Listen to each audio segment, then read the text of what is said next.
Père, du Fils et du Saint-Esprit. Amin. J'aimerais commencer cette petite conférence, cette petite causerie avec vous, en vous citant une homélie de Saint Nicolas Velimirovitch, que certainement la plupart d'entre vous connaissent. C'est un saint serbe qui a été appelé le Chrysostome serbe. Il avait une grande éloquence, il a fait beaucoup d'homélies, et dans cette homélie, il commente l'évangile de la guérison des démoniaques gadaréniens. Et dans ce passage de l'évangile, alors que le Sauveur vient de délivrer ces démoniaques, l'évangéliste, Matthieu, nous dit que la foule demande au Seigneur de s'en aller, de s'éloigner d'eux. Et Saint Nicolas Velimirovitch fait remarquer que c'est exactement l'attitude qu'a eu l'homme européen, disons l'homme occidental. Non seulement il a demandé au Christ de s'en aller, mais il a lui-même chassé le Christ loin de lui pour finalement rester seul, isolé et perdu. Et c'est bien pourquoi nous pouvons affirmer qu'être chrétien orthodoxe dans le monde contemporain, c'est justement le titre de cette conférence, le sujet de cette conférence, c'est un défi spirituel de plus en plus exigeant pour nous, qui nécessite un véritable courage, une véritable violence évangélique. À notre époque, qu'il est désormais habituel, pour certains en tout cas, d'appeler post-chrétienne, c'est-à-dire le christianisme est passé et on a une époque après le christianisme. La sécularisation de la société et même de l'Église, le relativisme dans tous les domaines, y compris celui de la foi, et les nouvelles idéologies comme le wokisme, modifient profondément la perception de l'homme, du sens de la vie humaine et du monde. Il est essentiel pour nous de puiser dans la sagesse des saints-pères de l'Église et de notre tradition orthodoxe pour nous guider et persévérer dans le bon combat et garder intègre la foi comme nous y invite la liturgie de l'Église. Nous venons d'évoquer rapidement l'idéologie du wokisme. Il faut d'ores et déjà dire qu'elle n'est pas du tout nouvelle. Le mot est nouveau, mais cette idéologie n'est pas du tout nouvelle. Elle est le rejeton ultime de toute l'histoire de la pensée occidentale, qui est au fond l'histoire d'une autodestruction, d'un suicide à long terme, qui se fonde sur la prétention de l'homme à une complète autonomie à l'égard de Dieu et de tout principe moral, et finalement aussi à l'égard de la nature elle-même, considérée comme contraignante et qu'il faut déconstruire pour enfin se retrouver seul, autonome, auto-jouissant, et pour finir, on le voit bien partout autour de nous, complètement désespéré. J'aimerais insister sur le fait que cette idéologie est totalitaire, parce qu'elle repose sur le principe que toute distinction revient à une construction sociale et doit être absolument déconstruite, il faut la détruire, et qui ne supporte aucune contestation ou même discussion. Alors, le tableau paraît un peu sombre, mais les bouleversements ne sont pas du tout nouveaux dans l'histoire du monde, évidemment, et de l'Église, loin de là, bien que leur forme ait changé. Et donc, loin de nous décourager, nous devons prendre conscience de notre vocation de chrétien, à laquelle nous invite le Christ lui-même. Le chrétien a toujours été en opposition avec le monde, au sens de Saint Jean. Ce monde qui consiste dans la convoitise de la chair, la convoitise des yeux et l'orgueil de la richesse. Car le chrétien orthodoxe se fonde sur les valeurs du monde à venir du royaume des cieux. Cette vocation de chrétien, nous pouvons l'accomplir uniquement dans l'Église, qui nous dispense la vraie vie à travers tous les saints mystères, qui font pénétrer le Christ en nous et nous font vivre en lui de sorte à progresser jusqu'à la plénitude de l'homme divinisé. Ainsi, le chrétien devra s'efforcer de devenir un homme ecclésial, un homme animé par un esprit apostolique, l'esprit des apôtres, pour porter l'Évangile au monde qui en entend besoin aujourd'hui. Car le témoignage des apôtres reste valable jusqu'à aujourd'hui. C'est le témoignage de la résurrection en Christ, qui porte en lui-même la puissance de la résurrection de la vie nouvelle. Nous voyons à cet égard que le monachisme orthodoxe reste aujourd'hui, encore pour tous les fidèles, une lumière qui nous rappelle l'essence de la vie chrétienne, le retour à Dieu, dans une société qui s'éloigne de plus en plus de lui. La vie monastique incarne cette continuité du ministère des apôtres. Elle est le pôle prophétique de la vie de l'Église, le témoignage vivant, la preuve même, que ce qui est écrit dans l'Évangile, ce que nous lisons chaque dimanche à l'Église, est vrai et accessible aujourd'hui pour tous. Nous vivons aussi dans un monde où la laïcité moderne, qui exclut de plus en plus la foi chrétienne de la sphère publique, et même souvent la combat, on l'a vu, lors des derniers Jeux olympiques, s'accompagne d'une sécularisation où les priorités matérielles et purement humaines prennent le pas sur les réalités spirituelles.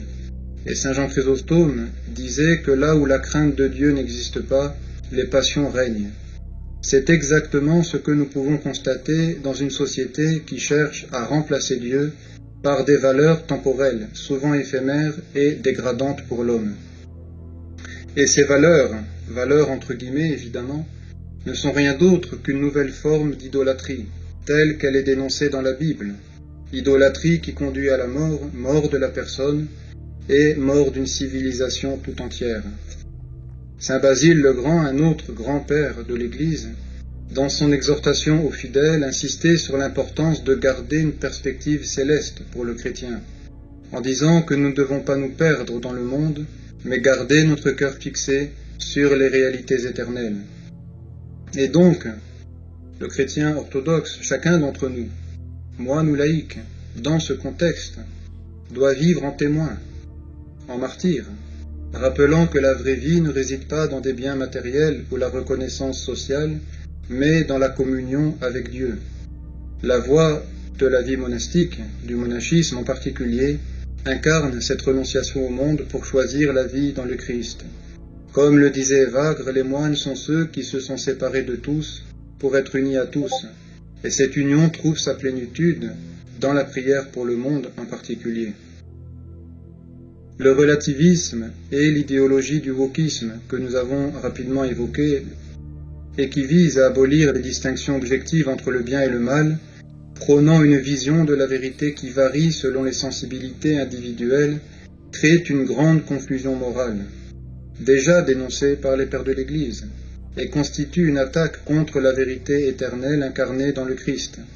Saint Justin le philosophe, un saint des premiers siècles de l'Église, affirmait déjà que ceux qui s'écartent de la vérité pour suivre leur passion s'égarent dans l'obscurité. Et comme nous l'avons dit plus haut dans notre exposé, ce relativisme extrême dans tous les domaines, c'est le résultat de l'humanisme et de l'individualisme occidental qui a ses racines immédiates dans la Renaissance, alors que le véritable humanisme, et ça c'est très important, le véritable humanisme pour nous, c'est le christianisme, qui ne place pas l'homme déchu, l'homme dans son égoïsme, comme critère et mesure de tout, mais bien le Christ Dieu-homme. C'est le Christ Dieu-homme qui est le critère et la mesure de tout. Donc face à cette mouvance de plus en plus répandue, le chrétien orthodoxe doit s'enraciner fermement dans la foi, comme le rappelait saint Athanase le Grand lors de sa lutte contre l'arianisme. Il disait « Si le monde est contre la vérité, alors je suis contre le monde ». Le relativisme ne peut être accepté, car en tant qu'orthodoxe, nous affirmons que la vérité est unique et absolue, révélée en Jésus-Christ. La vérité n'est pas abstraite, n'est pas un concept. Pour nous, la vérité, c'est quelqu'un, c'est une personne qui s'est révélée pour entrer en communion d'amour avec nous, ces créatures dont il n'avait aucun besoin. La vie monastique, ici encore, joue un rôle crucial en témoignant d'une vie de recherche intransigeante de cette vérité qui est simplement la vie évangélique, la vie selon l'Évangile. Les moines, par leur engagement radical, nous rappellent que la vie chrétienne ne consiste pas à plier la vérité à nos désirs, mais à conformer notre vie à la vérité immuable au Christ Dieu-homme, en pratiquant concrètement les commandements évangéliques. J'aimerais évoquer aussi rapidement avec vous la question de l'œcuménisme. Le mouvement œcuménique est né au début du XXe siècle et il visait à faire se rapprocher les différentes confessions chrétiennes, en réunissant les membres de chacune d'elles, pour avoir un dialogue théologique qui, à une certaine époque, pouvait être sérieux et même parfois fécond. Alors la participation orthodoxe à l'œcuménisme est toujours un sujet délicat, car bien que cette participation peut être motivée par une noble aspiration à l'unité chrétienne, et ceci est noble, et ces rencontres peuvent offrir l'occasion aux orthodoxes de témoigner de la vraie foi auprès des autres chrétiens, il peut conduire aussi à une relativisation dangereuse de la foi orthodoxe, de la foi de nos pères. Ce mouvement est d'ailleurs aujourd'hui, et il faut le reconnaître, sans grand intérêt, et il survit artificiellement.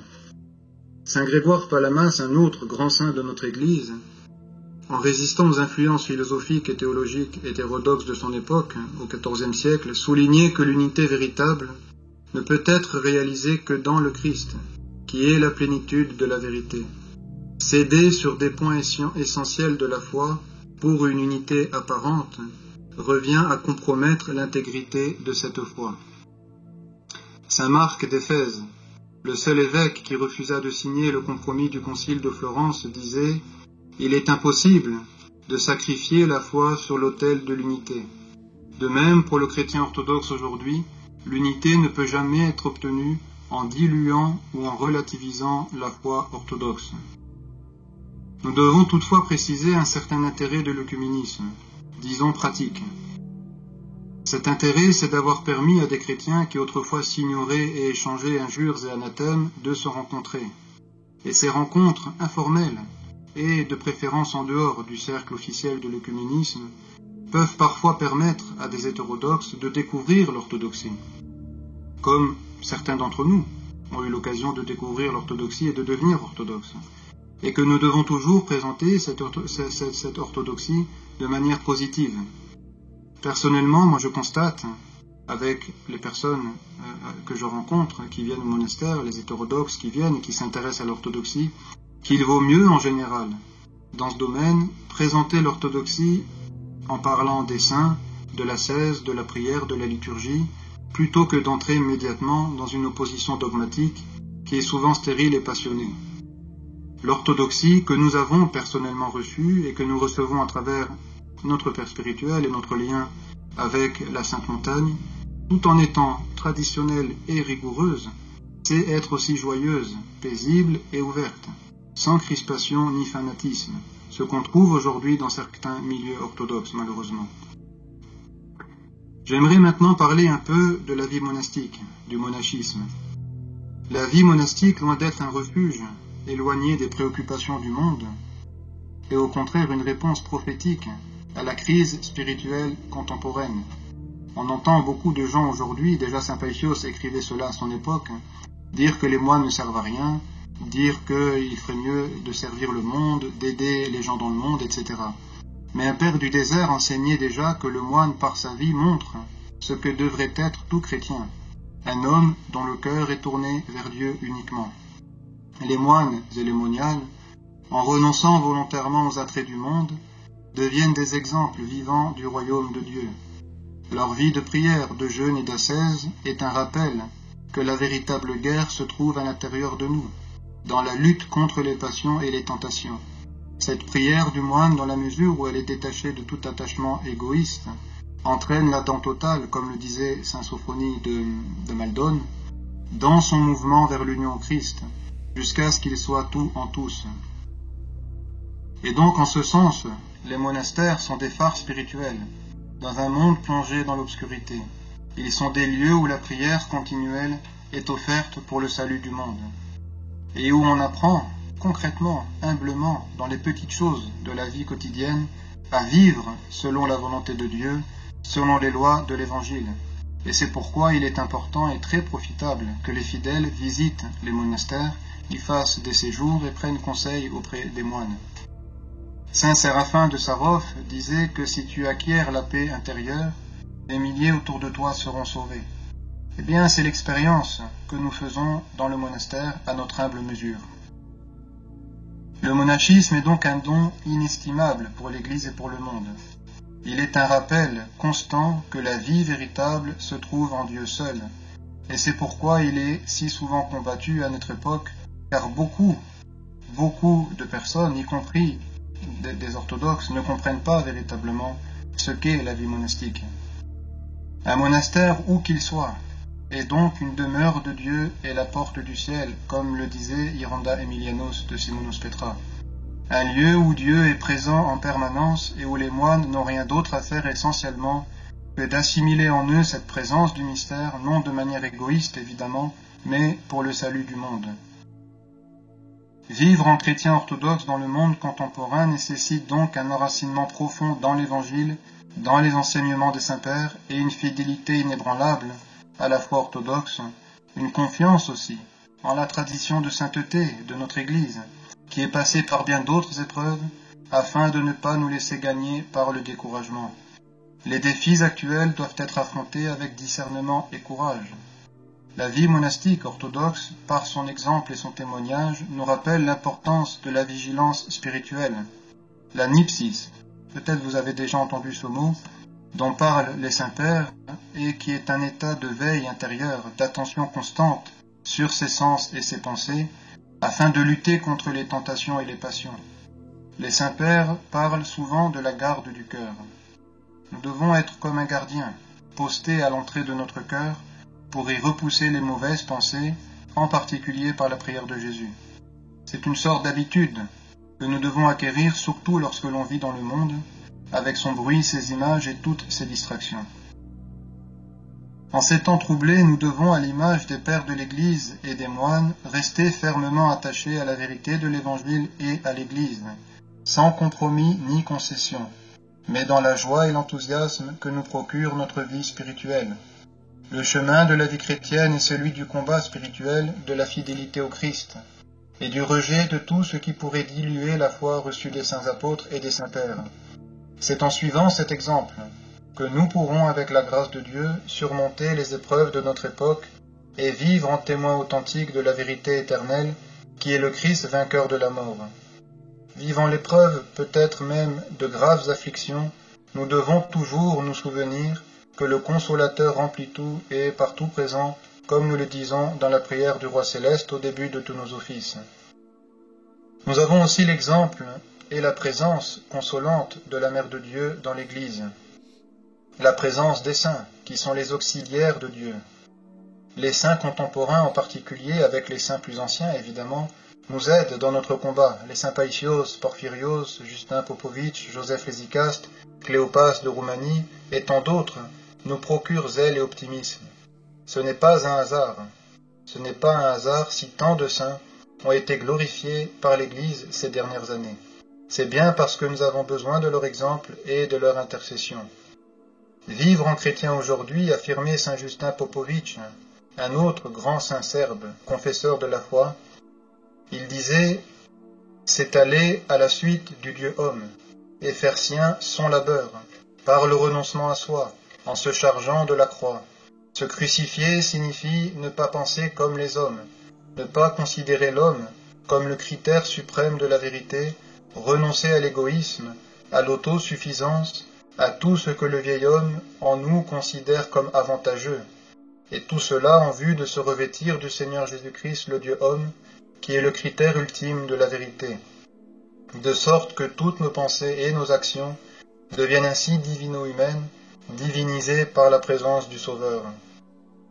Un autre point que nous enseignent ces saints est l'absence de jugement. Ce point est très important. Si le chrétien apprend à discerner le péché, c'est d'abord le sien propre, et s'il constate la vanité du monde, son enténèbrement, ce doit être toujours avec un humble attendrissement du cœur, qui le poussera à prier pour le monde et le salut de tous. Pour le chrétien, il ne s'agira donc jamais de juger les personnes, de se poser en pur face à l'impur, attitude que nous trouvons dans l'Évangile, mais chez les pharisiens. Et c'est une attitude évidemment qui n'est pas chrétienne, mais bien de se considérer soi-même comme le plus grand des pécheurs. Il faudra donc suivre la recommandation de saint Païsios de Latos, et commencer par nous corriger d'abord nous-mêmes, afin de corriger un petit bout de l'Église et du monde. Nous cultiverons les bonnes pensées, afin de combattre les mauvaises, selon l'enseignement des pères ascétiques. Et c'est avec le critère que soulignait saint Silouane, que nous devons orienter notre combat spirituel. Ce critère, c'est l'amour des ennemis et la prière fervente pour le monde entier.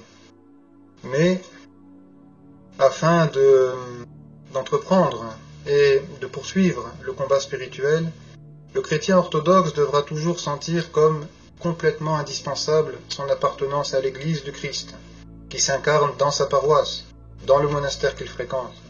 Le fidèle est fidèle avec les autres, et pas uniquement sur Internet ou sur les réseaux sociaux. Il est membre d'un corps, et ne peut se dispenser de ce corps sans quoi il meurt. Ainsi, comme nous l'avons évoqué dans l'introduction, le fidèle orthodoxe doit vivre dans l'Église. Il s'efforcera d'assister aux offices de l'Église, en particulier les dimanches et les jours de fête, et puisera dans les saints mystères de notre Église et les sacrements la vie divine, afin de faire fructifier son baptême. Il devra aussi respecter les jeûnes prescrits par l'Église, et ne pas hésiter à organiser sa vie et à changer ses fréquentations en fonction de l'Église et de la morale de l'Évangile. Nous devons rappeler avant de finir l'importance de ces derniers points. Notre combat ascétique, tous nos efforts, notre prière personnelle, ne peuvent être isolés, ne peuvent porter de fruits spirituels sans l'Église et sans fondement liturgique, sans vie liturgique. La vie intérieure complète et se nourrit de la vie liturgique et inversement. Ce sont des éléments indispensables, inséparables. Et cette expérience, c'est-à-dire ce lien entre la vie mystique, la vie intérieure, personnelle, et la vie liturgique, la vie des offices de l'Église, elle est naturelle dans les monastères et elle doit aussi devenir, selon la mesure de chacun et dans l'obéissance à votre père spirituel ou à votre confesseur, une réalité pour vous les fidèles qui vivent dans le monde. Nous nous efforcerons donc d'avoir un programme ascétique, un canon de prière, une règle de prière bénie par notre confesseur. Ce canon, en général, est composé des prières de l'Église, de la lecture des Saintes Écritures, en particulier évidemment de l'Évangile. Nous lirons aussi la vie du Saint du jour, comme nous l'avons dit, qui sont les auxiliaires de Dieu, et qui sera pour nous un modèle, et comme une notice pour comprendre et assimiler l'Évangile. Puis, nous nous efforcerons de pratiquer la prière de Jésus, prière si importante pour tous, à des temps déterminés et tout au long de nos journées. Alors nous nous rendrons à l'Église pour nous confesser, et nous devons redire à quel point il est important d'avoir un confesseur, non seulement pour nous confesser formellement et recevoir l'absolution, mais aussi pour soumettre notre vie à un autre, afin de ne pas marcher selon notre volonté propre, mais pouvoir pratiquer concrètement l'obéissance. C'est donc ainsi préparé, en ayant cultivé la présence du Christ en nous par la prière et la méditation de sa parole, que nous pourrons participer à l'Eucharistie, qui nous fera ainsi grandir comme membres du corps du Christ.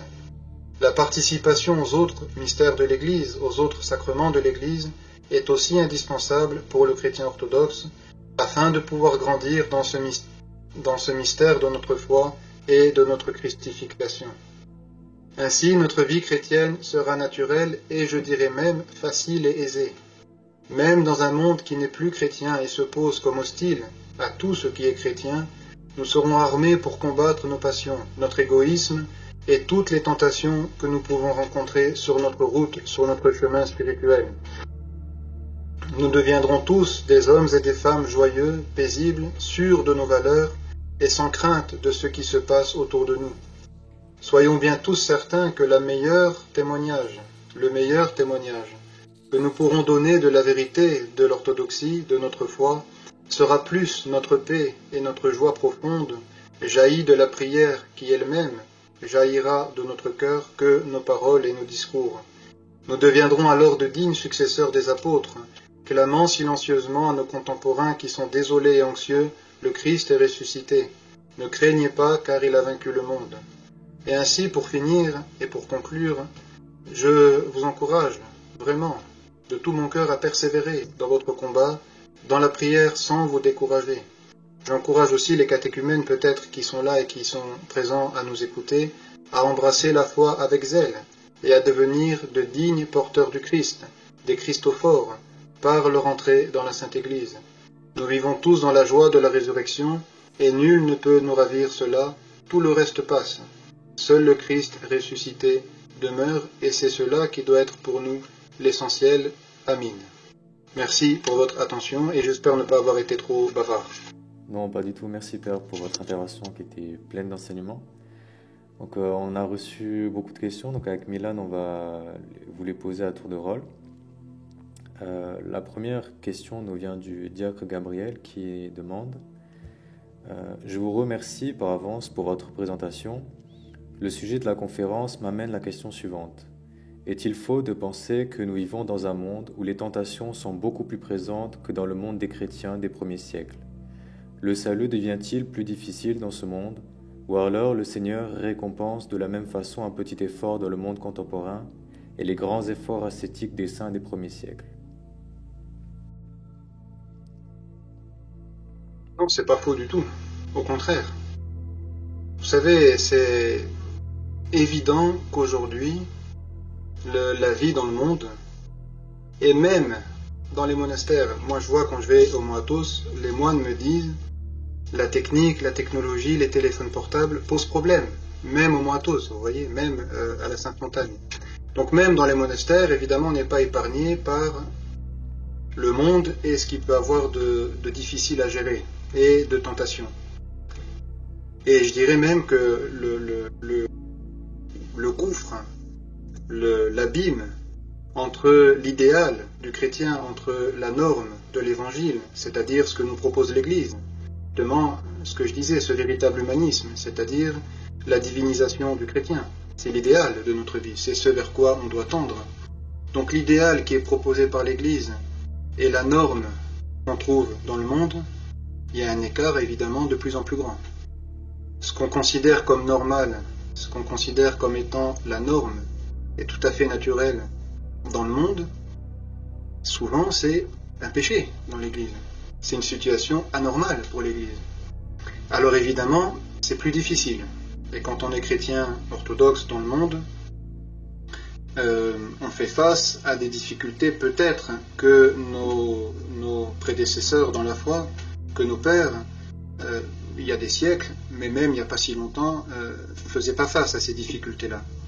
Mais c'est voir les choses humainement que de dire, voilà, alors le salut est beaucoup plus difficile, puisqu'il y a le Christ, puisqu'il y a la grâce de Dieu. Et donc Dieu voit aussi nos difficultés, Dieu voit la souffrance de l'homme contemporain, Dieu juge aussi selon la vie que chacun mène et les possibilités que chacun peut avoir. Vous savez, Saint Païsios, il racontait cette histoire, il y avait un moine dans un monastère qui, justement sur l'absence de jugement, mais ça revient à peut-être répondre à votre question. Il y a un moine qui était jugé parce qu'il était alcoolique, etc. Il avait des difficultés avec ça. Il était novice même, je crois, et à cause de ça, il ne pouvait pas devenir moine. Et Saint Païsios disait, voilà, tout le monde le jugeait à cause de ce problème. Et Saint Païsios disait, mais les gens ne savaient pas que cet homme avait été abandonné par ses parents petits, avait été pris par des Turcs, et il lui faisait boire beaucoup de raki, de l'alcool. Donc il avait été tellement habitué à l'alcool qu'il ne pouvait plus s'en passer. Et les gens le jugeaient par rapport à ça, et Saint Païsios disait, mais Dieu, malgré son péché, malgré sa passion, malgré son addiction, qui est un problème évidemment, mais le considère plus comme un saint que ceux qui peut-être n'ont pas ce problème, mais qui jugent les autres et condamnent les autres, et ont des facilités.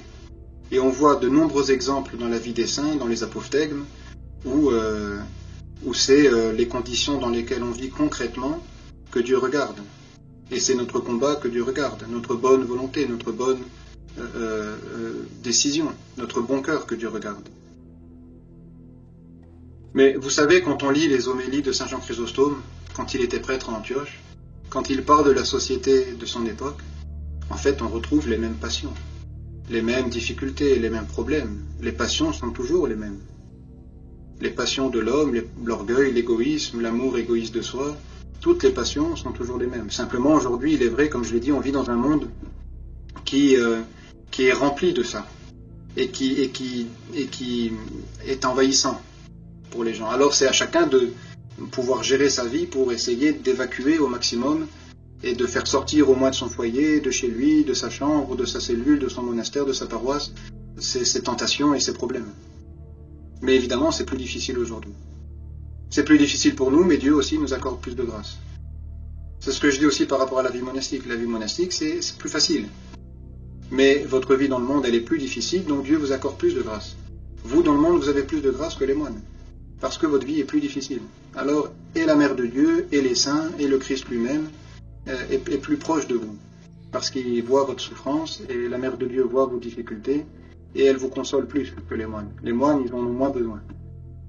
Puisqu'on est dans un cadre, évidemment, on est un peu protégé de tout ça. Voilà, j'espère avoir répondu humblement à votre question. Merci beaucoup, mon père Bénissé. Il y a une question qui revient souvent dans les questions qui sont posées, c'est comment savoir si le monachisme nous appelle. Écoutez, pour ça, c'est simple. Il ne faut pas se poser 1000 questions. D'abord, la vie monastique, on peut essayer. Le mariage, on ne peut pas essayer. C'est ce que disait mon père spirituel. Il disait ça, la vie monastique, on peut essayer. On vient au monastère, on passe un séjour, 2 séjours, 3 séjours, on repart dans le monde, on voit. Si le monastère nous manque, si la vie monastique nous manque, l'ambiance du monastère nous manque, on y retourne, on reste un peu plus longtemps, on peut essayer. Le mariage, il vaut mieux être sûr quand on se marie. En général, c'est l'inverse. Les gens, malheureusement, essayent le mariage et ils divorcent parce qu'ils se rendent compte que c'est pas pour eux ou qu'ils s'entendent pas avec leur femme, etc. Mais il y a aussi une autre chose, c'est Papa Ephrem de Katunakia, Saint Ephrem de Katunakia, qui a été canonisé récemment, qui disait ça. Un jeune l'interrogeait sur ça, est-ce que je dois être moine ou laïque, ou rester dans le monde? Et Papa Ephrem lui répondait, si tu te poses encore la question, c'est que tu n'es pas sûr. Quand tu seras sûr de toi, le monde entier, si tu es sûr d'être moine, le monde entier peut te dire non, non, ne deviens pas moine, tu garderas ta certitude et ton désir de la vie monastique. Donc avec ces 2 points, on peut discerner. Soit on est sûr, c'est une évidence, on sait que c'est la vie monastique et pas autre chose. Et si on a un doute, si on est attiré par la vie monastique, plus ou moins, on peut essayer. Pendant nos vacances, si on est étudiant, si on travaille, on va au monastère, on essaye de voir comment se passe la vie monastique. Et de toute façon, avant de devenir moine, évidemment, il y a des étapes, évidemment, on ne devient pas moine du jour au lendemain. Et ça s'essaye, la vie monastique. Il faut venir et voir comment on se sent et si on est fait pour la vie monastique. Mais le but du chrétien qui vit dans le monde et du moine est le même. C'est le baptême, c'est l'évangile, c'est vivre dans le Christ. Les moyens sont un peu différents, mais la vie est la même au fond. La vocation est la même.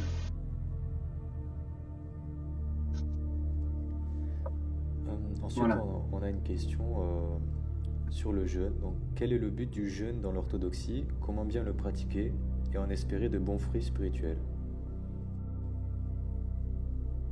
D'abord, le jeûne, il doit toujours être dans l'obéissance, non seulement à l'Église, à la règle de l'Église, mais pas uniquement. Il ne faut pas mettre son calendrier au mur dans sa cuisine, avec, vous savez, certains font ça, avec les logos, le poisson on a droit, l'huile on a droit, etc.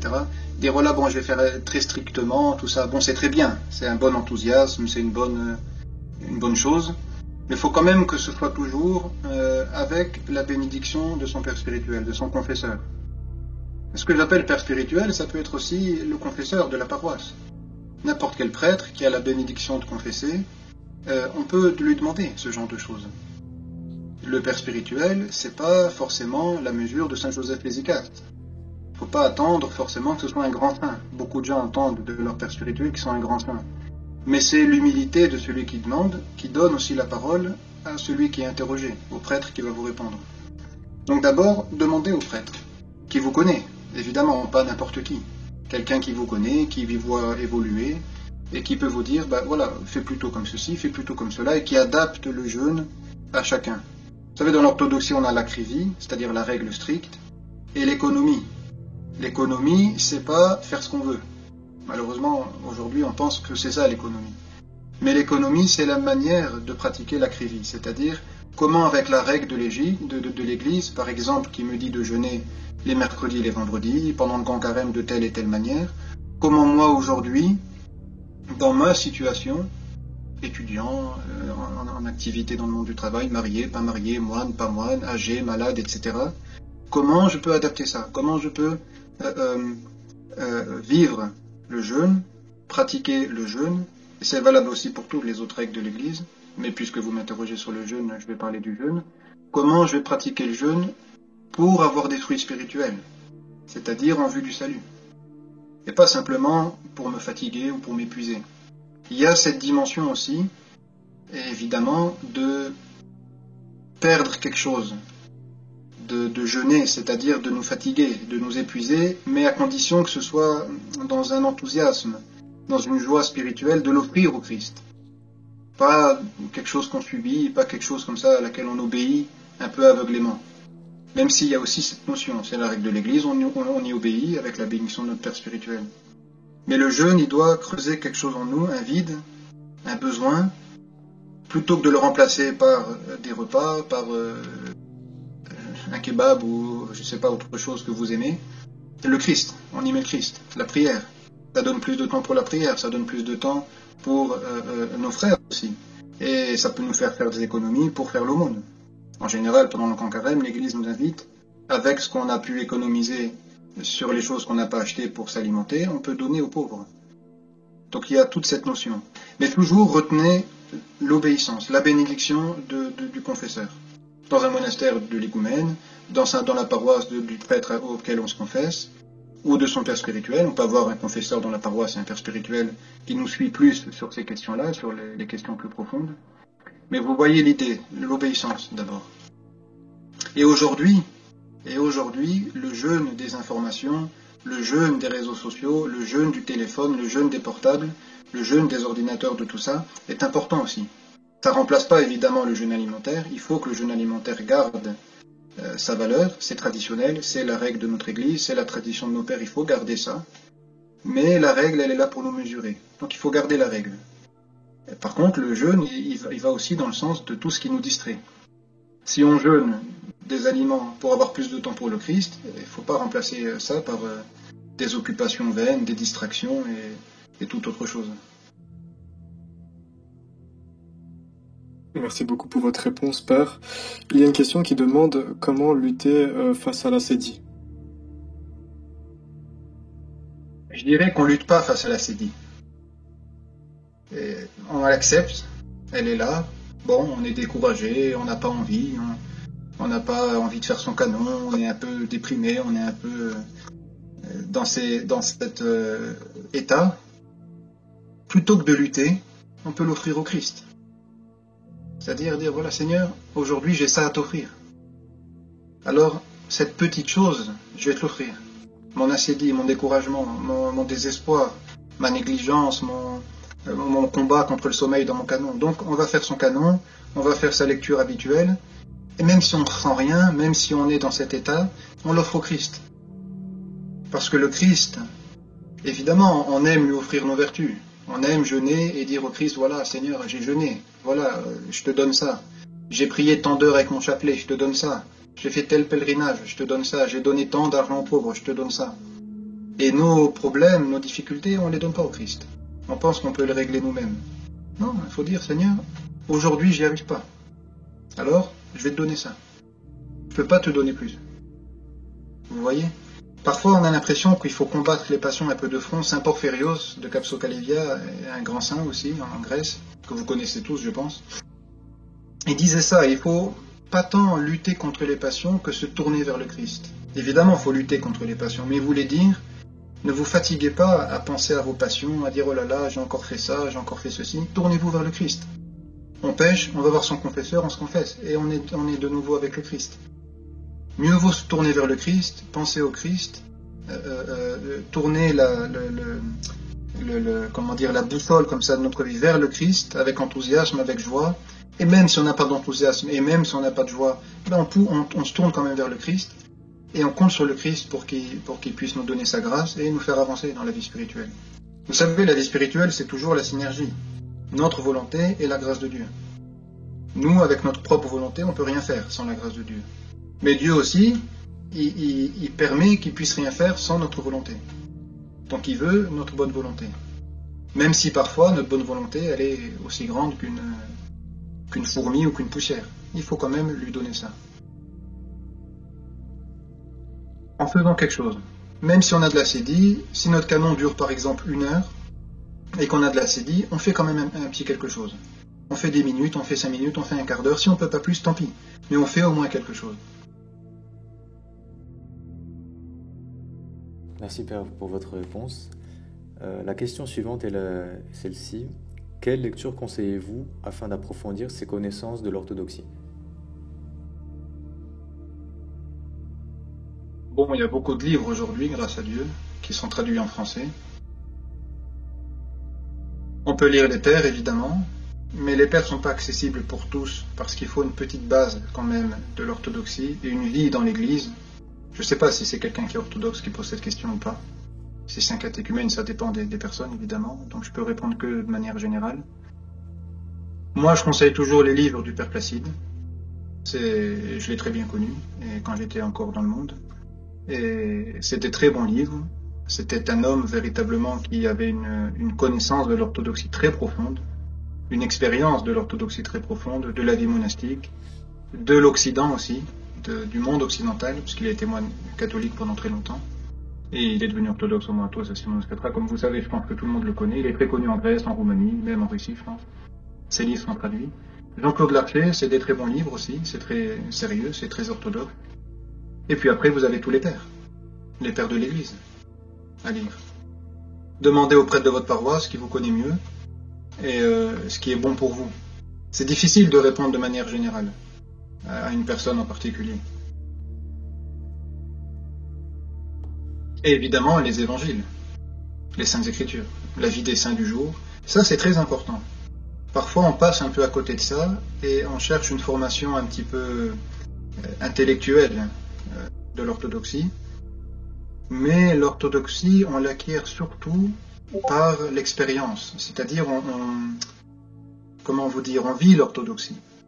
C'est quelque chose qui nous est transmis de manière comme si vous étiez branché. Ça vous est donné.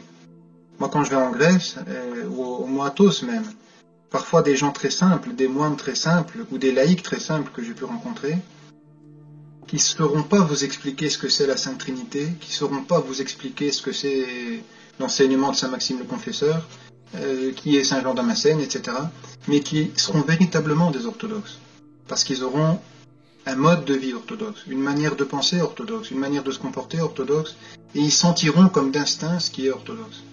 Donc la formation intellectuelle, très bien, mais aussi il faut une formation concrète. Donc aller dans les monastères, dans les pays orthodoxes, où la foi est vécue concrètement. L'orthodoxie, c'est pas une idée, c'est pas des choses comme ça religieuses, des concepts religieux. Ce qui est devenu le christianisme en Occident. L'orthodoxie, c'est la vie. Comme disait le Starets Stade, l'orthodoxie, c'est pas une religion. On n'a pas de religion. L'orthodoxie, c'est la manifestation de Dieu parmi les hommes. C'est l'incarnation de Dieu. C'est la vie divine qui vient à la rencontre des hommes. C'est beaucoup plus qu'une religion. C'est pas une religion. Donc c'est la vie, l'orthodoxie. Donc pour étudier la vie, il faut la vivre. C'est pour ça que les monastères sont importants, parce que dans les monastères, que ce soit au Moatos, en Grèce, en Roumanie, en France, n'importe où il y a un monastère, il y a cette assemblée liturgique permanente, il y a cette vie dans l'ascèse permanente, il y a cette expérience de Dieu permanente, qui fait que les moines connaissent le typicon de manière naturelle, connaissent la manière de célébrer l'office, etc., qui peut varier selon les monastères, évidemment. Mais tout ça, si vous voulez, est organique. Et il faut aussi acquérir ça. Et on voit dans nos offices, si on est attentif, si on va au vêpres, aux matines, dans le canon, on a tout un enseignement. Le canon des matines, des dimanches, c'est un enseignement théologique, un enseignement dogmatique. Il y a tout quasiment. La liturgie de Saint-Basile, par exemple, l'anaphore, il y a tout. C'est le résumé vraiment de notre foi.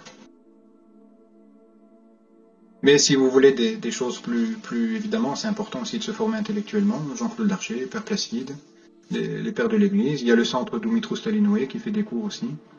Vous pouvez lire aussi ces auteurs, évidemment. C'est important. Merci beaucoup pour votre réponse, Père.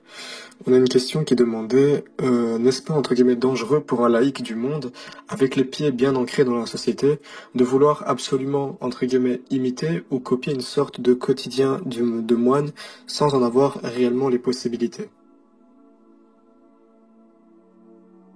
De toute façon, il faut entreprendre ça toujours avec la bénédiction de son confesseur. Et normalement, votre confesseur, si vous vivez dans le monde, si vous avez les deux pieds, comme vous dites, bien ancrés dans la société, je ne sais pas ce que ça veut dire. De toute façon, le chrétien, il n'a pas les deux pieds bien ancrés dans la société. Il a toujours au moins un pied dans l'église. Donc ça fait plus qu'un pied qui est dans la société, vous voyez. Mais je comprends ce que vous voulez dire, et évidemment, ça peut être dangereux, et parce que ça peut mener à l'illusion et à des extrémités. Voilà, on est laïque, on est marié, on a des enfants, on a un travail, on lit Saint Isaac le Syrien, Saint Jean Climac, on s'enthousiasme, et on veut faire pareil. Évidemment, bon, c'est pas réaliste, c'est pas réalisable. Même dans un monastère, tous les moines ne sont pas des grands ascètes. Je vous dis, l'essentiel, c'est les vertus principales, l'obéissance, l'humilité et la charité. Et ça s'acquiert d'abord par l'obéissance à son confesseur, par l'obéissance au commandement évangélique. Vous, dans la société, vous pouvez pratiquer l'obéissance. Si vous êtes marié, obéissez à votre femme. Si vous êtes dans un travail, essayez d'obéir à vos collègues, à vos chefs dans le monde.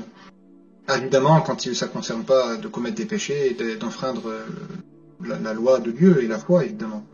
Mais vous voyez, vous pouvez pratiquer, comme disait saint Dorothée de Gaza, on a 1001 occasions de renoncer à sa volonté propre, par exemple, tous les jours. Vous voyez quelqu'un discuter, vous avez envie de discuter avec eux, ben vous vous taisez, vous avez renoncé à votre volonté propre.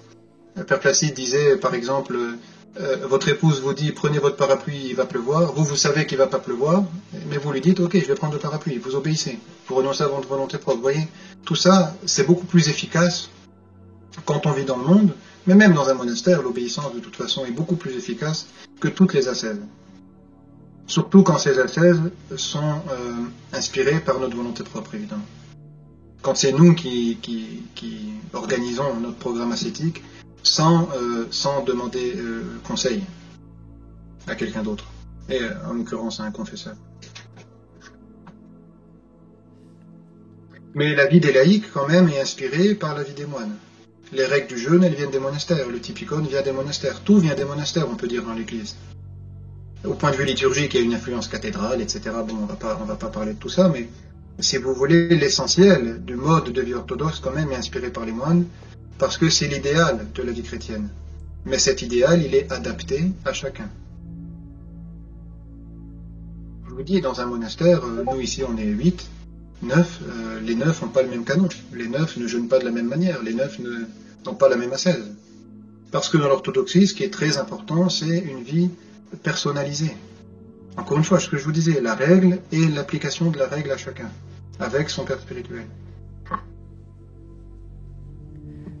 Merci Père pour votre réponse. Pour pas trop vous retenir, donc il reste 3 questions. Dont la suivante. Étant catéchumène, comment est-ce que je peux savoir quand je serai prêt à entrer dans l'Église orthodoxe?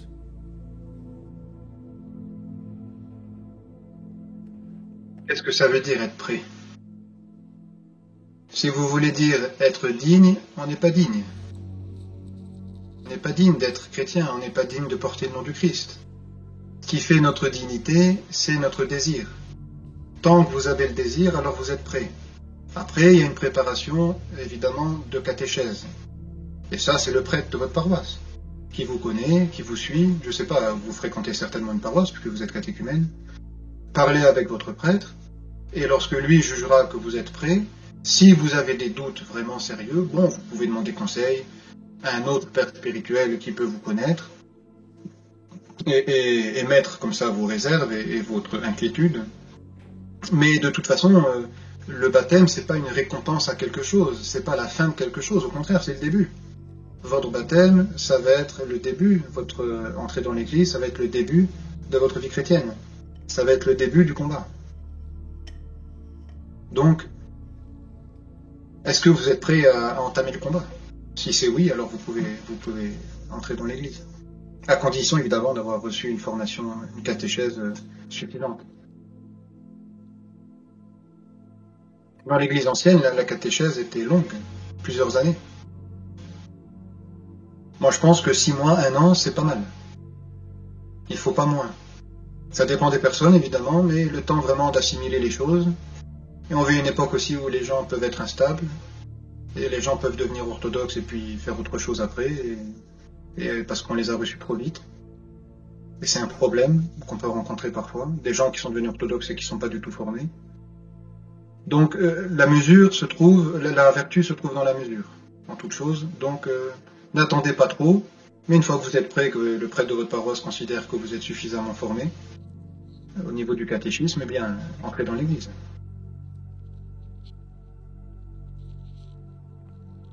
Merci Père pour votre réponse. Il y a une question qui demandait quel est le but de la vie d'un orthodoxe et comment peut-il s'accomplir dans le monde professionnel?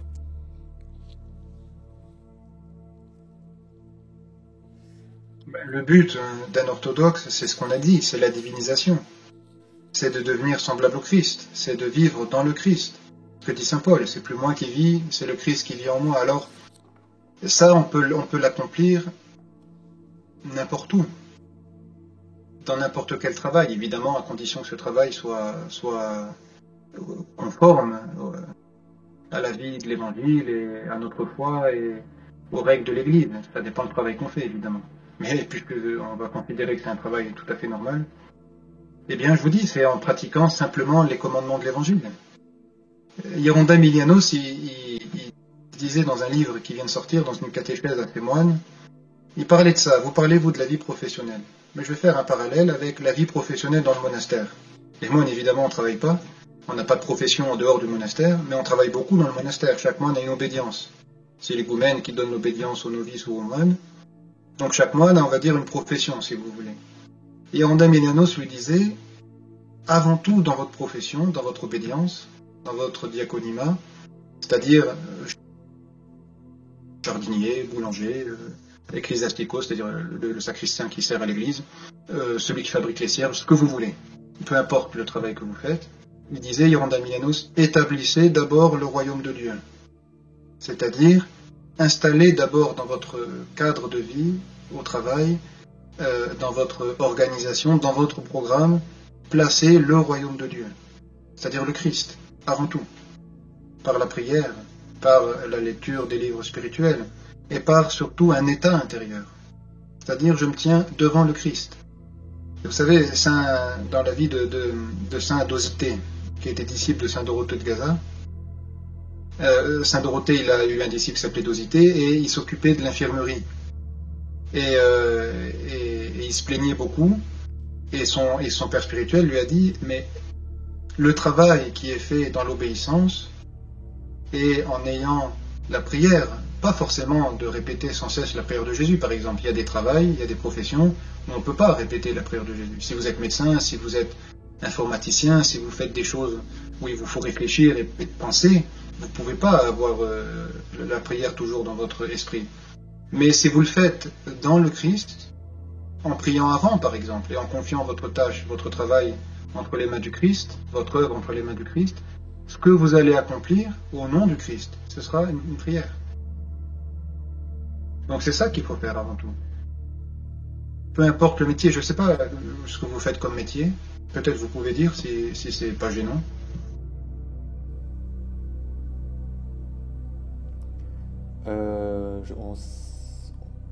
Je crois pas qu'on a eu la précision du métier. Bon, mais peu importe, à condition que le métier soit conforme au commandement évangélique, et on peut établir le royaume de Dieu n'importe où. Dans la vie de saint Silouane, il y a cet épisode où il parlait de saint Jean de Kronstadt, et il dit, mais il était toujours avec la foule, mais c'était un véritable hésicaste au fond. Je paraphrase un peu, je ne sais plus exactement ce qu'il dit.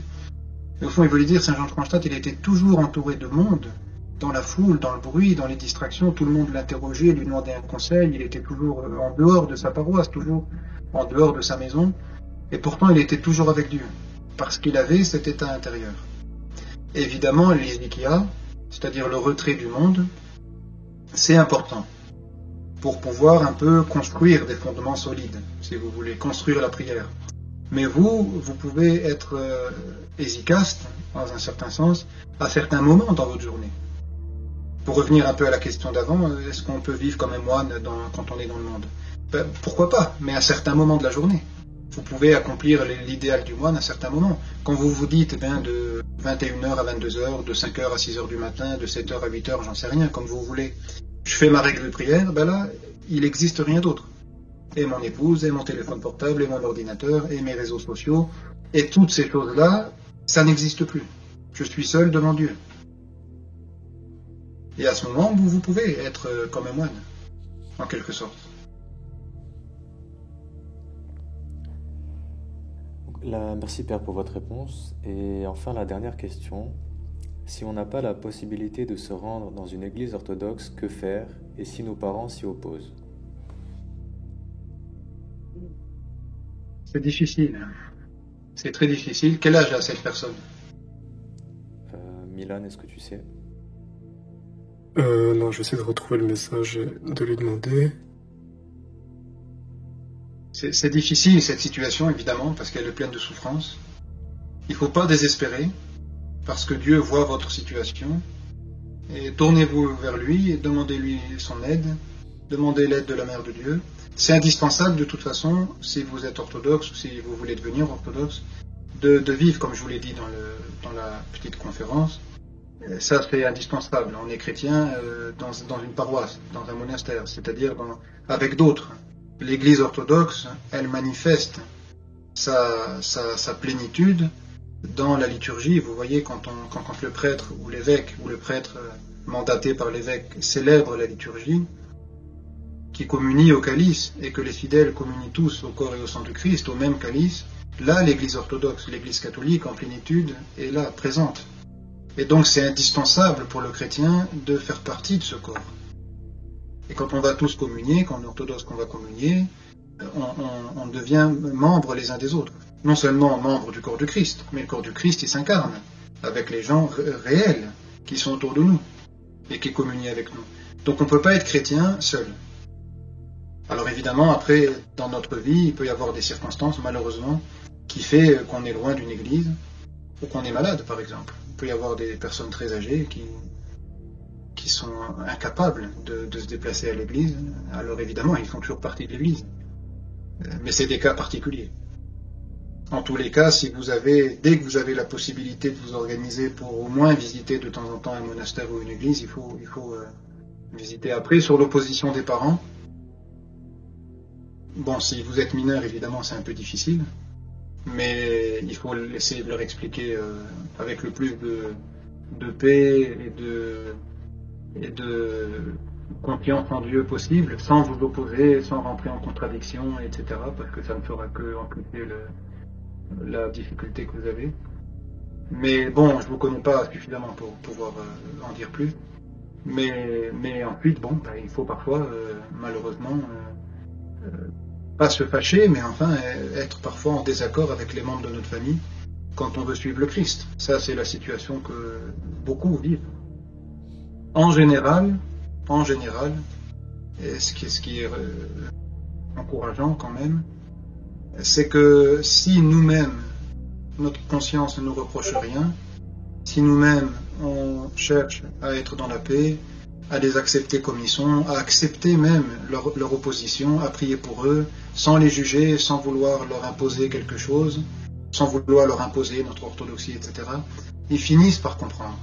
Et c'est plus par votre comportement qui va changer, parce que vous êtes orthodoxe, parce que vous vivez dans le Christ, où là peut-être vos parents vont dire « Ah ben voilà, quand même, il a changé, il est beaucoup plus charitable, il a beaucoup plus de vertus. » Et si vous voulez, ils vont voir ce changement et ça va leur permettre peut-être d'accepter l'orthodoxie.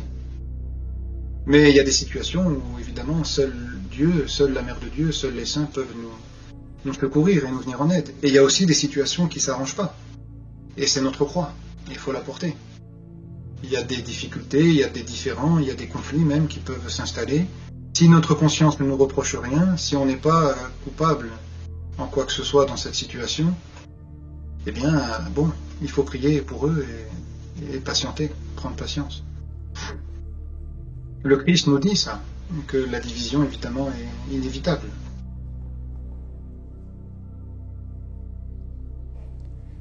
Merci Père pour votre réponse et puis également pour nous avoir accordé ce temps lors de cette intervention. Il y a beaucoup de gens qui vous en remercient dans les messages pour ce que vous dites. Et est-ce que vous avez un dernier mot? C'est toujours un peu difficile de répondre à des questions personnelles avec un point de vue général, parce que comme je vous disais, l'orthodoxie, c'est pas une règle, c'est pas c'est pas le judaïsme, c'est pas l'islam, c'est pas n'importe qui fait la même chose de la même manière. On a la règle et elle sert à nous mesurer. On a la règle, c'est l'idéal vers quoi on vit, c'est le sommet de la montagne. Tant qu'on est sur l'ascension, peu importe, on est en bas, on est au milieu, on est presque arrivé, peu importe. Les saints sont au sommet, nous on est tout en bas, on est les derniers, peu importe, on est vers le sommet, on est vers l'ascension. Donc c'est toujours difficile de présenter les choses d'une manière générale quand c'est des cas particuliers et quand on ne connaît pas les personnes. Parce que la liberté est un point aussi très important que peut-être vous pouvez noter dans vos rapports avec votre confesseur, avec votre père spirituel, c'est la liberté. Ça, c'est un point très important. Votre confesseur, si vous lui posez une question, mais que vous venez déjà, c'est ce que disait saint Silouan, si vous posez une question, mais que vous venez déjà avec votre réponse, si vous demandez la bénédiction tout en espérant qu'il vous donne la bénédiction pour quelque chose, il vous donnera ce que vous voulez. Et votre confesseur, normalement, si vous dites je veux ça, mais qu'il vous dit écoute, non, fais plutôt ça, mais que vous insistez, il va reculer. Il va dire bon, fais ce que tu veux. Parce que le respect de la liberté humaine est très importante. Parce que c'est notre liberté qui, quelque part, nous rend Dieu possible. C'est pas la contrainte qui nous rend Dieu possible. C'est pas de faire des choses sous contrainte qui nous rend Dieu participable. C'est notre liberté. Certains pères de l'Église disent l'image de Dieu, justement, c'est la liberté de l'homme. Parce que Dieu est libre fondamentalement et il a fait don de cette liberté à l'homme. C'est pour ça que l'homme est libre d'accepter Dieu, d'aimer le Christ, de suivre ses commandements, mais il est libre et Dieu le laisse libre. Et on voit là toute la miséricorde et l'humilité de Dieu. Dieu le laisse libre aussi de le renier et de ne pas marcher dans ses commandements. Donc le confesseur, il va toujours respecter votre liberté normalement. Il faut toujours qu'il respecte la liberté. Il y avait une question qui demandait comment lutter contre la gourmandise. C'est très dur ça. C'est très très dur de lutter contre la gourmandise. Celui qui a posé cette question est très gourmand à mon avis. Vous savez, il y a un saint russe, je ne sais plus qui disait ça. J'ai lu ça dans un livre. Je ne sais plus quel père russe contemporain disait ça. Il disait mieux vaut un petit péché avec une grande humilité qu'une grande vertu avec beaucoup d'orgueil. Parce que il racontait ça, il disait voilà, il était allé voir son père spirituel qui était un évêque. Et il disait, voilà, vous savez, j'ai un problème, j'aime les bons repas. Je suis très gourmand, j'aime les bons repas. Et l'évêque lui a répondu ça. Il lui a dit, tu sais, ça c'est un petit défaut, c'est une petite passion. Mieux vaut une petite passion avec beaucoup d'humilité, parce que ça t'humilie d'être gourmand, c'est quelque chose qui nous humilie, que jeûner, vous voyez, avec beaucoup d'orgueil. Mais bon, passer cette plaisanterie, mais quand même qui est sérieuse évidemment, la gourmandise, elle est combattue en s'astreignant. Comme toutes les passions. Que ce soit la gourmandise, la luxure, l'orgueil, la colère, toutes les passions, si vous voulez, on les combat à un moment donné en s'astreignant. Comme dit saint Macaire, il ne faut pas attendre d'avoir envie de prier pour prier, il ne faut pas attendre d'avoir envie de jeûner pour jeûner. Il ne faut pas attendre d'aimer le monde entier pour pratiquer la charité. Il faut s'y efforcer. Donc, déjà, c'est de manger aux heures prescrites. Dans un monastère, par exemple, on a des heures prescrites pour manger. Mais vous, dans le monde aussi, vous pouvez avoir des heures. Si vous mangez avec vos parents, ou même si vous êtes seul, vous dites je mange à telle heure, à telle heure, à telle heure. Et en dehors de ces heures-là, je ne mange pas. Je jeûne. Et puis, si vous êtes orthodoxe, respectez les règles de l'Église, les règles du jeûne. Ça peut être un encouragement pour vous aider à combattre cette passion. Merci Père pour votre réponse. Il y a quelqu'un qui demandait comment seront le paradis et l'enfer. Oh, ça, je ne sais pas. Je ne sais pas. Personne ne sait comment seront le paradis et l'enfer. Il ne faut pas avoir une vision du paradis et de l'enfer matérialiste. C'est-à-dire avec en enfer des diables comme ça qui nous piquent, vous voyez, qui nous menacent, etc. Il y a un théologien grec dont j'ai oublié le nom, qui a écrit un article pour une conférence qu'il avait faite dans les années 80 ou 90, plutôt 80. Un théologien grec, il avait fait pour la jeunesse organisée par l'église russe hors frontières. Et ça s'appelle le fleuve de feu, quelque chose comme ça. Et il disait, au fond, ce que dit déjà saint Isaac le Syrien et certains pères, le paradis, c'est avoir accepté l'amour de Dieu et vivre dans la plénitude de cet amour. Et donc, ce paradis, le royaume de Dieu, comme le dit le Christ, il est déjà au milieu de nous. Si on vit dans la charité, si on vit évidemment dans la charité qui vient du Christ. Il y a une charité qui ne vient pas du Christ. On peut faire la charité sans être chrétien, et cette charité, elle ne vient pas du Christ. Mais dans l'amour, dans le Christ. Et l'enfer, il dit, c'est le refus définitif de cet amour. C'est-à-dire, je ne veux pas de cet amour. Et ce théologien, il prend l'exemple, vous savez, dans l'Évangile, de la parabole qu'on connaît bien, du retour du fils prodigue. Et dans cet évangile, le théologien, il dit, vous voyez, il y a le père qui attend son fils, qui est parti, etc. Il n'y a qu'un seul père, il n'y a que lui. Donc il y a un seul amour, c'est lui l'amour. Et cet amour, avec le fils qui revient ressent cet amour comme quelque chose qui le console, comme quelque chose qui le réconforte, comme quelque chose vraiment qui le nourrit. Il est rétabli, vous voyez cet évangile, dans tous ses droits. On lui met la robe, on lui met l'anneau au doigt, on tue le veau gras, etc. On se réjouit pour lui. Et lui, il vit cet amour avec beaucoup de joie, beaucoup d'enthousiasme. Il participe à cet amour, si vous voulez. Et ce même amour du Père, eh bien l'autre fils, qui est jaloux, qui refuse l'amour du Père pour son frère, eh bien il le vit comme un tourment. L'amour du Père, cet autre fils, il est vécu comme un tourment, comme quelque chose qui le fait souffrir, parce qu'il refuse cet amour. Il ne veut pas de cet amour. Vous voyez? Et c'est une belle image de ce que peut être le paradis et l'enfer. Le refus de l'amour de Dieu. Et il y a de toute façon le paradis et l'enfer. Évidemment, il faut espérer que tous soient sauvés, mais c'est une hérésie de dire que de toute façon tous seront sauvés. Parce que c'est nier la liberté de l'homme. L'homme peut dire non, je ne veux pas être sauvé. Les démons peuvent dire non, je veux pas être sauvé, on ne veut pas être sauvé. Et donc ils gardent cette liberté de justement rejeter l'amour de Dieu, rejeter l'amour du Christ.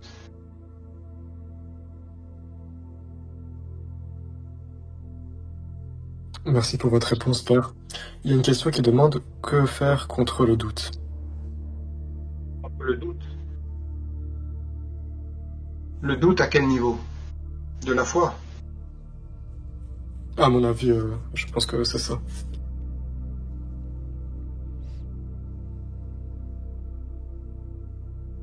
La confiance en Dieu, la confiance en sa miséricorde. Vous savez, je crois que le doute, quelque part, fait partie de la vie de tout homme et de toute femme. On peut douter de beaucoup de choses. On peut douter de l'amour de notre femme si on est marié, de notre mari. On peut douter de l'amour de nos frères si on est dans un monastère. On peut douter du choix qu'on a fait de choisir telles études, tel travail. Et on peut parfois aussi douter, bon, est-ce que j'ai bien fait d'être ordonné prêtre? Est-ce que j'ai bien fait d'avoir consacré ma vie au Christ, etc. On peut avoir parfois des moments de doute. Alors, c'est des tentations, c'est des difficultés à passer, c'est des épreuves. Mais les épreuves nous font acquérir de l'expérience. Vous savez, en grec, épreuve, pyrasmos, c'est dans pyrasmos, il y a pyra, et pyra, c'est expérience. C'est-à-dire que les épreuves, les tentations, qu'on vit souvent d'une manière négative, c'est-à-dire, oh là là, je vais avoir une tentation, c'est terrible. Au contraire, les tentations nous apportent et nous font acquérir de l'expérience spirituelle. Donc, ne vivez pas ça comme un drame, si vous êtes dans cette situation. Ne vivez pas ça comme une catastrophe, mais plutôt que de faire confiance en vous-même, à votre certitude, etc., faites confiance au Christ. Et confiez-vous au Christ, à la Mère de Dieu. Moi, je recommande toujours de lire chaque jour, dans son canon, l'Acatiste à la Mère de Dieu. Ou en dehors de son canon, comme chacun peut s'organiser. Et c'est très important, parce que la Mère de Dieu, elle nous console, et justement, elle nous affermit dans la foi, dans notre combat spirituel, et elle nous montre l'exemple de l'absence de doute, en quelque part. Pas tant de l'absence de doute, mais plutôt de la foi. Parce que quand l'archange vient la voir, lui dit, voilà, tu vas devenir la Mère de Dieu, tu vas porter Dieu dans ton sein, que ta volonté soit faite, qu'il m'advienne selon ta parole. Elle dit oui. Vous voyez? Et nous aussi, il faut prendre un risque. Avec la foi, on prend un risque quelque part. Il y a parfois des jeunes qui viennent au monastère, ou des moins jeunes même. Ils disent, voilà, je veux devenir moine, mais je vais devoir renoncer à ceci, je vais devoir renoncer à cela. Mais vous savez, dire oui à quelque chose, c'est toujours dire non à autre chose. Si je dis oui pour me marier, je dis non aux autres femmes. Si je dis oui à la vie monastique, je dis non à beaucoup d'autres choses. Et tout est comme ça dans la vie. Donc, votre doute, il est là, il existe aujourd'hui, demain il s'en ira, après-demain il reviendra. Confiez-le au Seigneur et mettez votre espérance dans la Mère de Dieu, dans le Christ. Et lisez la vie des saints, lisez l'Évangile, lisez des livres spirituels, justement pour affermir votre foi. Parce que c'est très important de comprendre et de sentir surtout, au-delà de comprendre, de sentir. Et ça on le sent quand on lit la vie des saints, quand on vit un peu dans l'ascèse. L'ascèse, c'est un bien grand mot, mais c'est simplement un exercice, notre exercice quotidien. On sent que tous les saints sont derrière nous et qu'ils ont marché devant nous. Ils sont derrière nous, ils nous poussent, et à la fois ils sont devant nous. Et on marche dans leurs pas, si vous voulez. Donc si tous ces saints qui nous ont précédés ont mené ce combat, ils n'avaient rien de plus que nous. Ils n'étaient pas des surhommes, ils n'étaient pas plus forts que nous. Simplement, ils avaient peut-être plus d'amour que nous. Mais ils ont eu aussi des doutes. Vous savez, dans la vie de Saint Silouan, il y a cet épisode où il doute. Il dit Dieu est inexorable. Il est complètement désespéré. Et c'est justement après ce désespoir, quand il accepte ce désespoir, qu'il se confie à Dieu, que le Christ lui apparaît. Vous voyez dans la vie de Saint Silouan cet épisode. Et il y a dans la vie de beaucoup de saints ce genre d'événement. Saint Joseph Pézicas, par exemple, il a lutté pendant 8 ans. Il dormait pas dans un lit, il dormait assis ou debout pour lutter contre les passions. Et à un moment donné, il dit, voilà, mais Seigneur, tu m'as complètement abandonné. Et c'est à ce moment-là, de profond désespoir, que le Christ lui apparaît. Donc Dieu attend quelque part qu'on désespère de nous-mêmes, qu'on n'ait plus confiance en nous-mêmes, dans le bon sens du terme. C'est-à-dire qu'on compte plus sur nos propres forces, sur notre propre vertu, sur notre propre moyen, pour vraiment sentir l'importance de la grâce de Dieu et de l'aide de Dieu.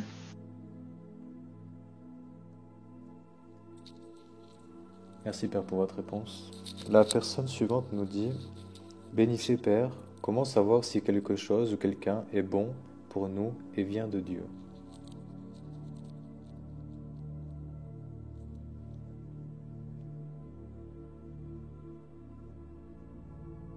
On reconnaît l'arbre à ses fruits, si vous voulez. Dans les relations que vous avez avec les gens, vous devez de toute façon pratiquer la charité et voir le Christ en chacun. Donc, vous pouvez déjà répondre à votre deuxième question. Il vient de Dieu, oui, puisque c'est le Christ. Le Christ m'enseigne à voir lui-même en chacun. Je dois voir le Christ dans chacun de mes frères, dans mon prochain. Après, évidemment, il y a dans le monde, surtout, malheureusement, des relations qui sont difficiles, qui sont toxiques, qui sont des relations qui nous font souffrir et qui ne nous apportent rien de bon. Mais rien ne nous interdit, avec charité, d'aimer les hommes, d'aimer les gens de loin. Et parfois, il faut savoir prendre des distances avec certaines personnes, soit qui nous poussent au péché, soit qui nous poussent à avoir de mauvaises fréquentations, ou soit qui ne sont pas de bonnes influences dans notre vie, si vous voulez. Il ne faut pas hésiter, quand on a remarqué ces choses-là, quand on est sûr de nous, à prendre des distances. En prenant garde de ne pas blesser l'autre. Ça, c'est très important. Et éventuellement que l'autre ne se rende pas vraiment compte, vous voyez. Sans lui montrer que c'est lui le problème. Ce qui serait, au fond, assouvir une passion. De la rancune ou de la jalousie, etc. Mais essayez de tout faire pour que notre frère soit heureux, soit content, soit content de nous. Mais évidemment, il y a des relations qui sont difficiles. Et je ne sais pas si c'est lié à ça, mais il ne faut pas hésiter quand on est dans le monde, quand on est chrétien aujourd'hui. Si vous êtes étudiant, par exemple, que vous travaillez, vous pouvez avoir des gens autour de vous qui ne sont pas chrétiens, d'une part, mais qui en plus ont des comportements qui sont complètement en dehors de notre idéal. des comportements moraux, des comportements qu'ils peuvent avoir chaque jour devant vous et qui sont des péchés. Donc, évidemment, parfois c'est difficile de s'éloigner d'eux si c'est des gens avec qui on doit vivre quotidiennement, mais on n'est pas obligé de partager leur comportement. C'est pas être à la mode de partager des comportements immoraux et anti-chrétiens et anti-évangéliques quand on est nous-mêmes chrétiens. Il faut résister à ça. Il ne faut pas avoir honte de notre foi. Il faut dire qu'on est chrétien.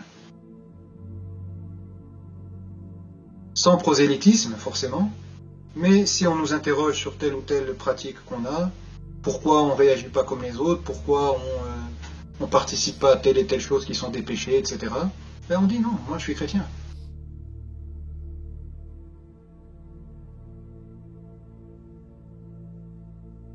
Merci beaucoup pour votre réponse, Père. Il y a une question qui demande si on peut assister à des offices hétérodoxes. Et une autre personne qui demande aussi, vu qu'elle est issue d'une famille musulmane, vu qu'elle est dans l'obligation d'aller à des événements comme l'Aïd, est-ce que c'est considéré et vu comme un péché? Pour assister aux offices hétérodoxes, pourquoi faire?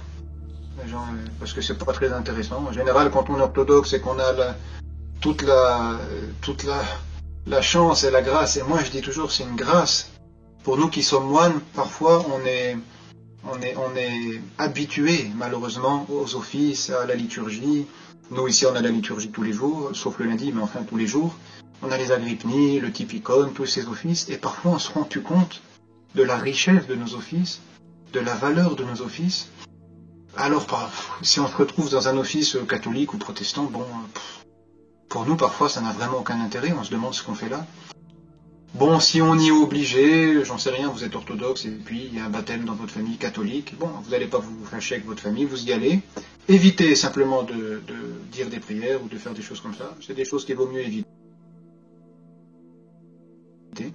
Et surtout pour les prêtres et les diacres. Malheureusement, c'est des choses qui sont difficiles à éviter aujourd'hui, quand on est prêtre dans une paroisse ou diacre ou évêque, etc. Mais ce genre d'événement, c'est pas une bonne chose parce que ça crée des précédents.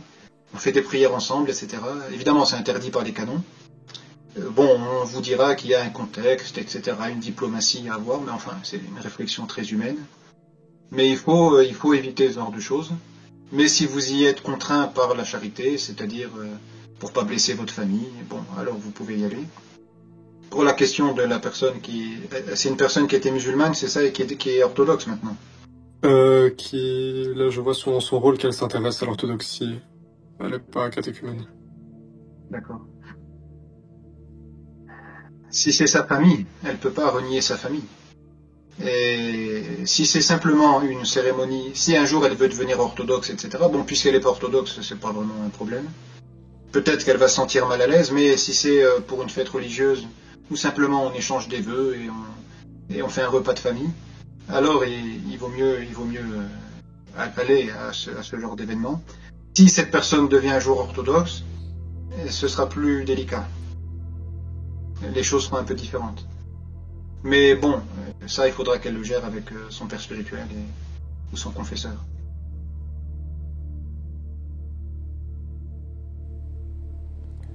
Merci Père pour votre réponse. Il y a une question suivante qui est: y a-t-il des preuves concrètes, type témoignage direct, de la succession apostolique? Des preuves concrètes, c'est-à-dire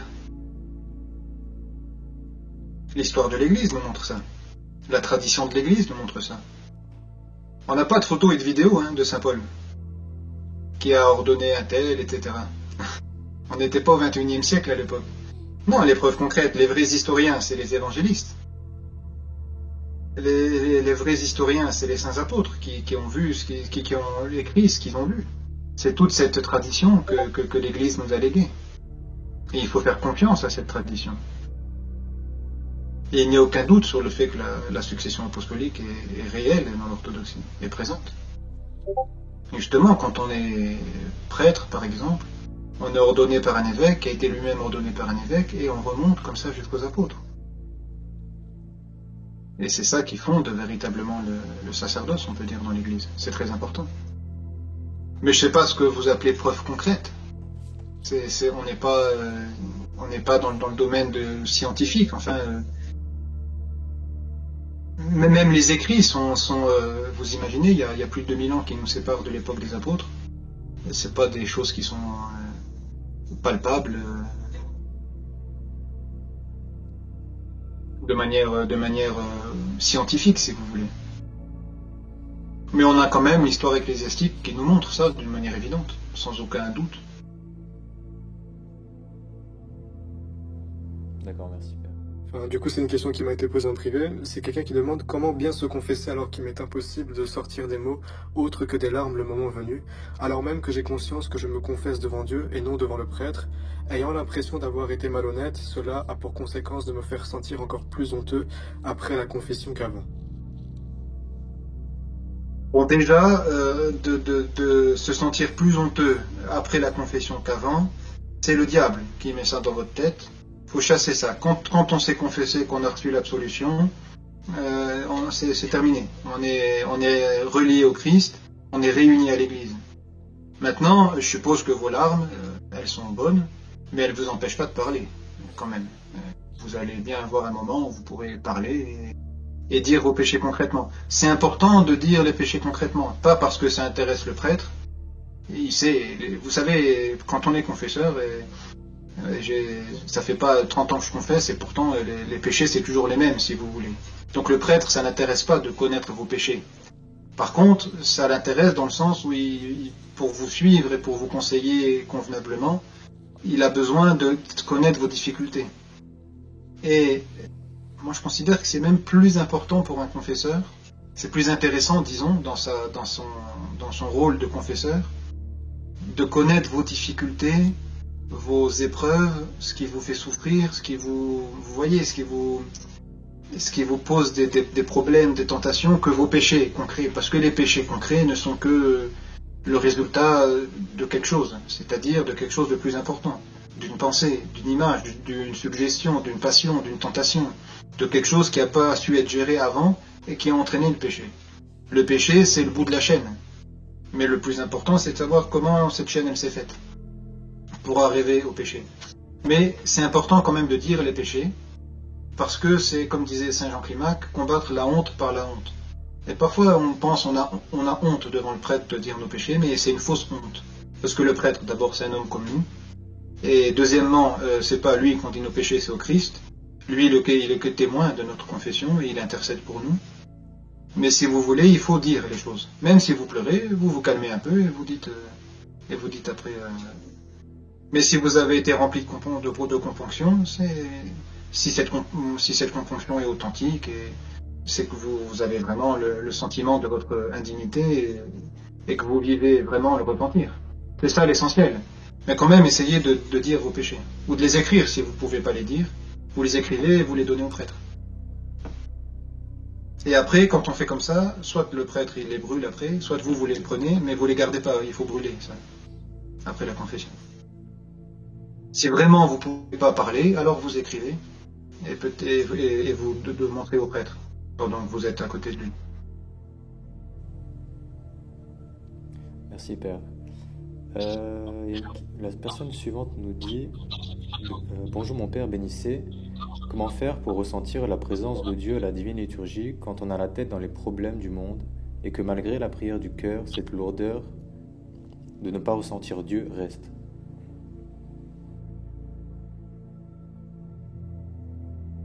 Oui, c'est une difficulté que beaucoup de personnes ont. Mais vous savez, on chante à la liturgie dans le chérubicon, dans l'hymne des chérubins, déposons tous les soucis du monde. C'est justement à cette occasion qu'on peut déposer nos soucis, qu'on peut déposer nos problèmes. Alors ça ne veut pas dire que le Christ va les prendre et qu'on va ressortir de l'église la tête dans les étoiles, avec les saints, avec une prière parfaitement pure, etc. Le Christ, on lui dépose nos problèmes, mais il nous les redonne. Par contre, il nous les redonne avec la possibilité et le moyen de les résoudre.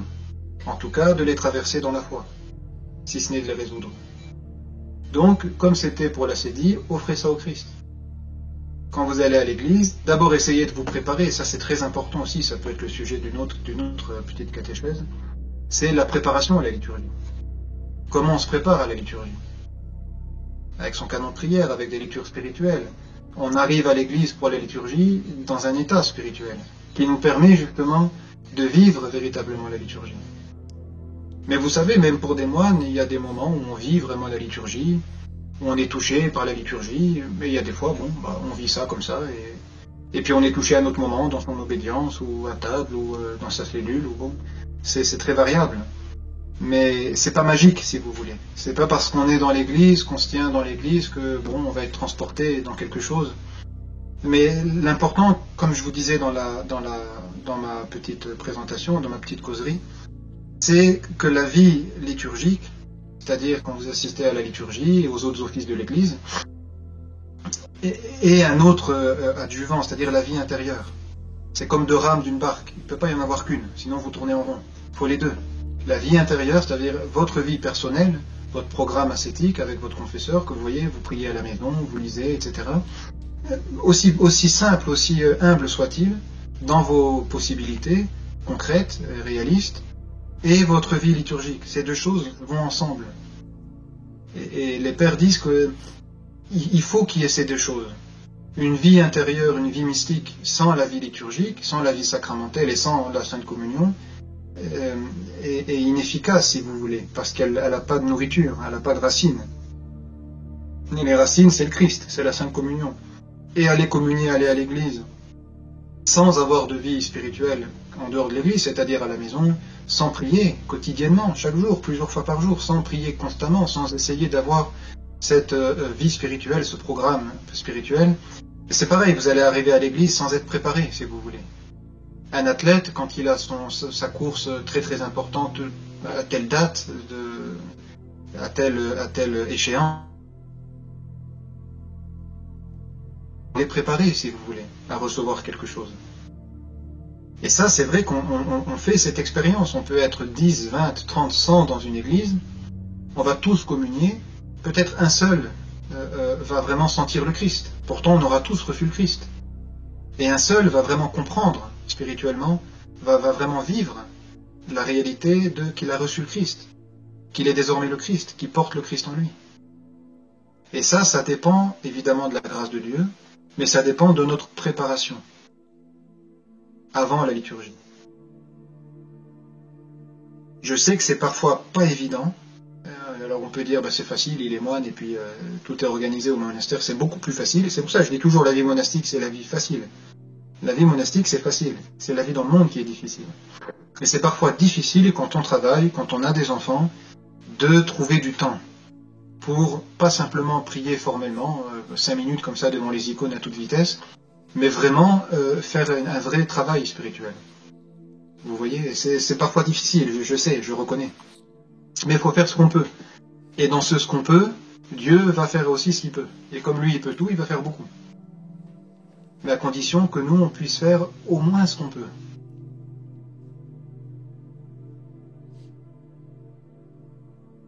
Parce que l'attention spirituelle, c'est comme un muscle, si vous voulez. Ça se travaille.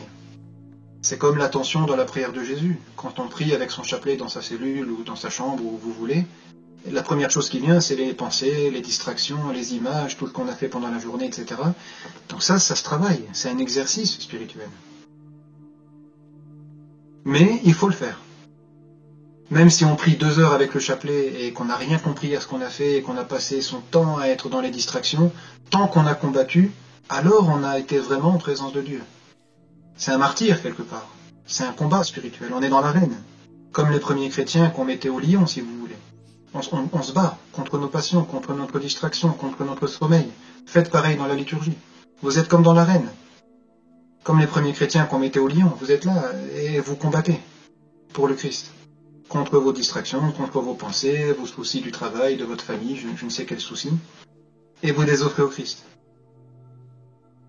Mais encore une fois, la préparation avant la liturgie est très importante. Et la vie spirituelle quotidienne, tout le temps, c'est très important. On n'est pas chrétien orthodoxe que le dimanche. 2 heures le matin pendant la liturgie. C'est toute notre vie, dans toutes nos pensées et dans tout notre comportement. qu'on est chrétien orthodoxe. Et ne vous découragez surtout pas. Merci. Là où il y a le découragement, il y a la queue du, là où il y a le découragement, il y a la queue du diable pas loin.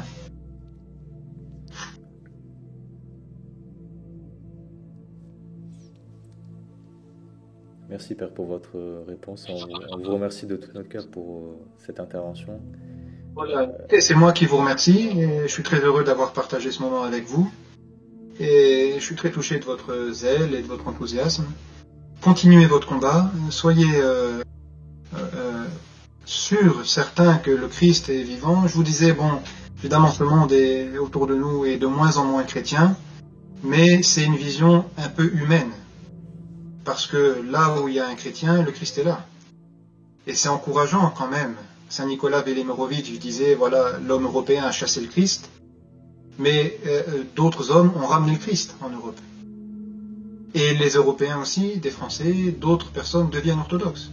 Donc le Christ revient aussi. Et le Christ est là, et le christianisme est présent. Le christianisme, il n'a pas un début et une fin. Il est totalement présent partout, en tout lieu. Donc soyez fermes dans votre foi et ne soyez pas découragés par tout ce que vous voyez dans le monde. Et soyez au contraire des témoins de la lumière du Christ. Et c'est ça le plus important. Vous savez, Saint Païsios, il y a quelqu'un qui est venu le voir, je crois que c'est un enfant, dans son ermitage. Et il se moquait un peu de lui, il disait « Mais qu'est-ce que tu fais, Yeronda, ici tout seul? Qu'est-ce que tu fais comme travail ?» etc. Et Saint Païsios, il avait beaucoup d'humour. Il aimait beaucoup blaguer. Et il lui disait, tu vois, mon travail ici, on m'a donné ce travail, dès que la nuit tombe, je dois allumer toutes les étoiles. Pour se moquer un peu de l'enfant, il disait ça, et l'enfant était très ébloui par ça. Il disait, c'est mon travail, dès que la nuit tombe, j'allume toutes les étoiles. Nous aussi, quelque part dans le monde, on doit allumer, on doit être des étoiles, on doit représenter le Christ. Et comme après Pâques, on part avec notre cierge dans notre maison, avec la lumière de la résurrection, cette lumière de la résurrection, il faut la porter toute notre vie. Malgré nos difficultés, malgré notre découragement, malgré notre assédie, malgré nos passions, même malgré nos péchés, on pêche, on se confesse. Et on est réunis au Christ et on continue.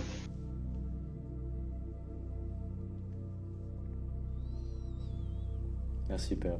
Merci également à tous ceux qui ont écouté cette intervention. Et participation. Pour ceux qui ont posé des questions, on vous demande pardon si votre question n'a pas été posée au Père Sylvain.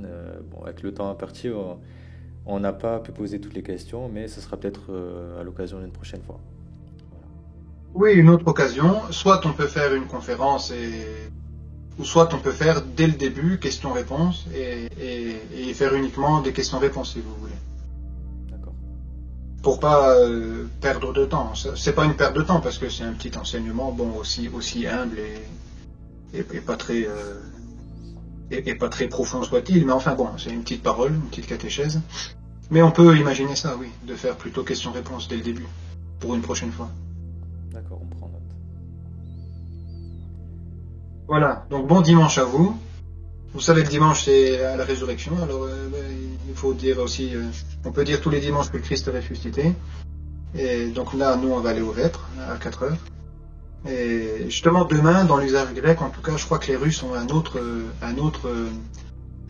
répartition des évangiles. Mais demain, ce sera justement l'évangile du Gadarénien, de l'homélie que j'ai citée au début de Saint Nicolas Velimirovitch. Simplement, Saint Nicolas Velimirovitch, il commente l'évangile des deux Gadaréniens chez Saint Matthieu, et là demain ce sera le 6e dimanche de Luc, ce sera chez Saint Luc. Mais on aura cet évangile demain. Je crois dans le grec et roumain c'est le même usage, mais je crois que les Russes ont un autre évangile demain. Oui, roumain c'est pareil. Ouais. Voilà, chers amis, chers frères et sœurs, que Dieu vous garde, et soyez bénis, soyez zélés, et continuez votre combat spirituel. Merci beaucoup, Père. Voilà. Que Dieu vous garde. À bientôt.